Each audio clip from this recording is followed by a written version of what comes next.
Hey there my friends, Kevin Steineman here with Crypto Daily News, episode number 17. The date is July 23rd. On Monday, Bitcoin has already passed and closed above the 7,700 level, which means that it has continued its bullish rise and it really does not have any signs of slowing down.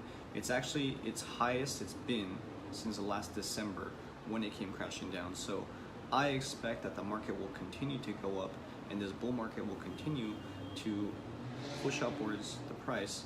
But there's actually a lot more exciting things going on in the news today that I think will be the cause and the catalyst for those things to happen.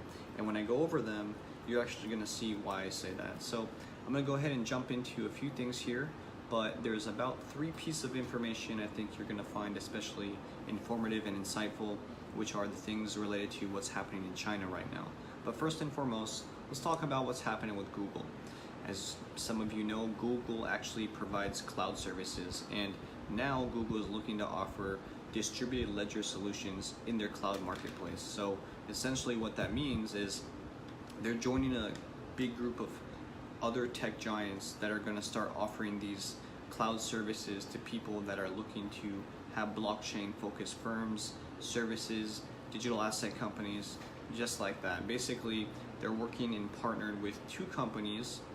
The companies are Digital Asset and also Block Apps. So both these companies are looking to offer new and distributed ledger technology, DLT, solutions on Google's cloud platform, GCP, which would allow users to explore ways of customers using the distributed ledger technology services and frameworks that they will build upon. So pretty cool technology coming from Google, who is obviously trying to help in this effort to increase adoption, awareness, and all those great things among the mass market.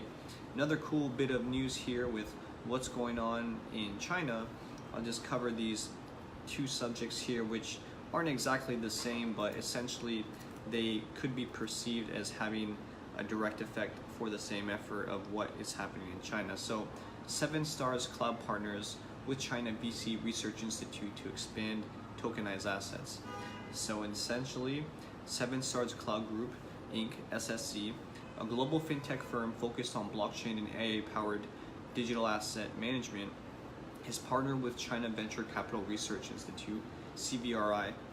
According to a press release published today, the partnership will purportedly help SCC extend its asset to digital services. And what this means is that this is going to help the whole digital asset ecosystem become more fully compliant in China. And as some who are more old to the industry probably know, China is actually a huge marketplace where a lot of people are interested in buying crypto, and obviously being one of the biggest populations on the planet, when they are getting on board with this stuff, it is definitely going to drive the market up a lot.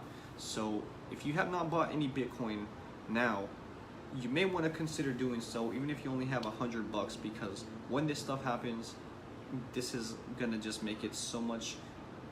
There's gonna be so much more volume in the marketplace. I can't even get into it right now, but I just want to elaborate a little bit more on what is happening with this partnership. Essentially, what they're trying to do is help facilitate the blockchain-enabled fractionalization, securitization, and tokenization, and distribution and trading services through banks and security broker-dealer networks in China, and the ability to extend sales and trading globally. So that's a pretty cool effort that's going on.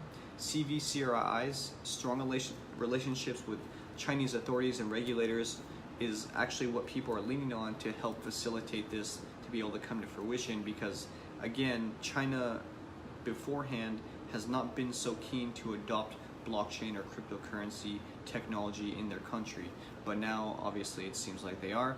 And this is coupled with the second bit of news I'm going to go over right now, which is that Chinese city of Nanjing has launched a $1.5 billion fund for local blockchain projects. So the capital of China's Jiangsu province has launched this 10 billion yuan, $1.4 billion investment fund for blockchain development. So this is actually a statement made earlier by CDN. I think it's pretty cool. Again, the SSC will also tokenize already issued asset classes such as real estate investment trusts, REITs, and asset-backed securities, ABSs, which can be traded on regulated digital asset exchanges worldwide. The cool thing is this. SSC claims the deal could potentially unlock illiquid portions of investment funds in China, which reportedly reached 73,854 funds with total assets under management of 1.88 trillion. So that is a lot of money, folks. Like, again, once this starts picking up, it's just going to be a major game changer for the crypto space. And you're going to be wishing you had bought crypto sooner. When I did my first episode, even when it was at 6,100, and I told you guys to buy it then, but just watch and see what happens in the next week here. Fourth thing I want to talk about, cryptocurrencies will continue to receive a broadly hands-off approach from the G20 summit, according to a meeting that just happened between July 21st and July 22nd. Essentially, what the G20 meeting is it's a meeting of the top 20 countries with all the different currencies in the world, fiat currencies, to determine how things are working within those different countries and how the fiat currencies are exchanged. If cryptocurrencies were presented at this meeting, then it would of course mean that this fire siren outside wouldn't be so loud, but more importantly, that cryptocurrency on a global level would be recognized by people who it really should be recognized by.